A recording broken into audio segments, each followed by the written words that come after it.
वर्तमान बड़ खबर विरोध पर बांग्लादेश नेता इस्तीफा देइछंती एवं देश छाड़ी देशर सेना मुख्य कहते जे प्रधानमंत्री शेख हसीना कठोर नियम को प्रदर्शनकारी माने सफलतार सह चैलेंज करिथिबार एक मध्यवर्ती सरकार गठन करा प्राय 100 जनकर मृत्यु घटिथिबा हिंसात्मक दिन पर एही इस्तीफा दिया जाइछि।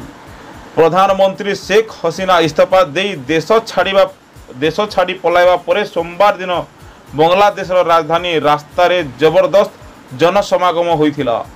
सेना मुख्य देश को देथिबा विवृत्ति कहछंती जे मध्यवर्ती सरकार गठन उपरे सेना तदारक करिवो।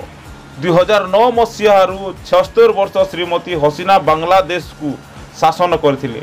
शांतिपूर्ण भाव आरंभ होइथिबा एवं पर सुरक्षा बाहिनी सहित सांघातिक संघर्ष रे परिणत होइथिला। राजधानी ढाका विमान बंदर तांकु देखिबा को मिलिथिला, किंतु इस्तीफा देवार किछि घंटा परे तांकर प्रकृत स्थान स्पष्ट होई नाही। छात्र नेतृत्वाधीन विरोध एक व्यापक आंदोलन रे परिणत होई श्रीमती हसीना को हटाइबा को चाहुथिले, जे कि जणे क्षमताशाली नेता भाव रे देखा जाउथिले।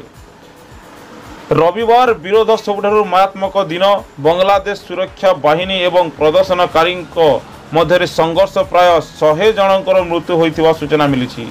विश्वर दीर्घतम शासक महिला नेता मानक मध्यरु श्रीमती हसीना हिंसा को तांको राजनीतिक प्रतिद्वंदी मानक उपरे दोषारोप करथिले एवं लुह हातरे अराजकवादी मानक प्रतिरोध करने को आह्वान करथिले।